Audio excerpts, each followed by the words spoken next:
آج بلوچستان میں ہزاروں کے حساب سے لوگ روڈوں پہ ہیں اور سراپا احتجاج ہیں۔ آپ کو 3 سال پہلے کہ اگر میں اپنی بات بتاؤں تو مجھے پورے پاکستان میں سب سے زیادہ جس صوبے سے نفرت تھی وہ تھے بلوچی لوگ۔ کیوں نفرت تھی؟ کہ مجھے معلوم تھا کہ بلوچی لوگ راہ کے ہاتھوں بک جاتے ہیں اور راہ کی وجہ سے ہمارے بلوچستان میں امن نہیں کام کر رہے، جو کہ ہمارے پاکستان پہ افیکٹ ہو رہا ہے۔ اور اس کے بعد دوسری نفرت ہوتی تھی مجھے KPK کے پٹھانوں سے۔ اپنے علاقے میں جب میں دیکھتا تھا KPK کے پٹھان چھوٹے بچے درسوں میں پڑھ رہے ہیں تو میں بھی اس وقت مجھے خوف آتا تھا کہ یہ لوگ میرے لیے خطرناک ہو سکتے ہیں، کہ جس طرح ہمارے ملک کو انہیں تباہ کر دیا ہے، اس طرح کے خود کو جو بھی معاملات کرتے رہے ہیں تو یہ لوگ بھی خطرناک ثابت ہوں گے۔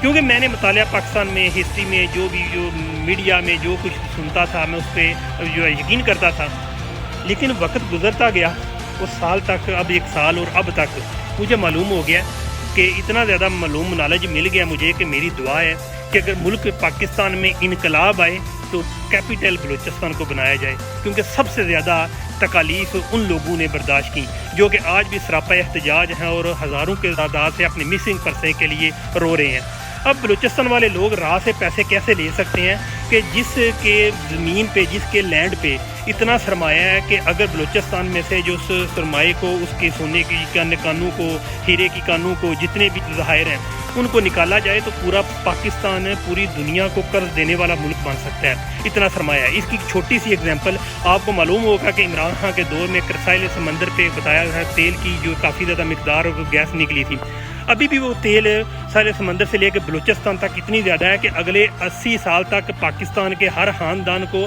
مہینے کا 50,000 روپیہ اگر گورنمنٹ دینا شروع کر دے تو اگلے 80 سال تک اس ظاہر کی مد میں دے سکتی ہے۔ آپ اس سے اندازہ لگا لیں کہ بلوچستان میں اور کیا کیا چیزیں ہیں، لیکن اس کو ریاست کھا رہی ہے۔ اور ریاست کیا ہے؟ ریاست ہماری عوام نہیں ہے۔ ریاست میں آ جاتی ہے آرمی، آ جاتی ہے ریاست میں، آ جاتی ہے بیوروکریسی، ریاست میں آ جاتے ہیں یہ کرپٹ سیاستدان۔ یہ ریاست ہے۔ یہ ریاست کی افراد کی تعداد 10,000 سے زیادہ نہیں ہے، 10,000 کے قریب یہ لوگ ہیں جو کہ پورے ملک کو، جو 30 کروڑ عوام پہ حاوی ہیں، اور ابھی تک ہم لوگوں کو سمجھ نہیں آ رہی ہے کہ ہم کس طرف جا رہے ہیں۔ اب میرے یہی ریکویسٹ ہے کہ جناب اگر بلوچستان میں یہ جو لوگ مسنگ پرسن کے لیے کر رہے ہیں، آئندہ ایک وقت آنے والا ہے، آپ لوگوں کے پاس ابھی نا آپ کی زمینوں میں تیل نہیں نکل رہا، پنجاب کے لوگوں میں اگر آپ کو پنجاب میں تیل نکل آئے، کدھر سونا نکل آئے، آپ کے ساتھ بھی وہی ہوگا۔ آپ کو بھی راہ کا ایجنٹ، آپ کو بھی موساد کا ایجنٹ ڈکلیئر کر کے آپ کے لوگوں کو غائب کر دیں گے۔ لیکن ابھی آپ لوگوں پہ یہ وقت نہیں آیا کیونکہ آپ کے پاس سرمایہ ہے، لیکن وہ سرمایہ نہیں ہے جو ان کو چاہیے۔ وقت ایسا آنے والا ہے کہ جب ان کی بھوک بڑھتی جائے گی تو اس کے بعد جس طرح صنم جوید، عالیہ حمزہ، اس طرح کی عورتوں کے نجائز اگر 15 ماہ کے لیے جیلوں میں رکھ سکتے ہیں، میڈیا پہ خبر آتی ہے، ان کو بھی معلوم ہو جاتا ہے کہ ہاں بھائی ہمارا میڈیا کیا کہے گا، لیکن نہیں، یہ کہتے ہیں یہ کیڑے مکوڑے ہیں، یہ کیڑے مکوڑے ہیں۔ اس وجہ سے میڈیا کی بات کو اہمیت نہیں دیتے ہیں۔ وقت کو انتظار نہ کریں، وقت کا انتظار نہ کریں۔ اس ریاست کے 10,000 افراد کو مائنس کر کے پھر باقی جو 30 کروڑ عوام ہے اس کے بارے میں سوچیں، تب جا کے جناب ملک میں انقلاب آ سکتا ہے۔ وہ بلوچستان والے آج پر روڈوں پہ ہیں، پھر KPK والے لوگ بھی روڈوں پہ ہوں گے۔ ابھی تو وہ اپنے آپ کو اسٹیبل کر گئے ہیں کہ ان کی گورنمنٹ آ گئی، ایسے معاملات ہو گئے۔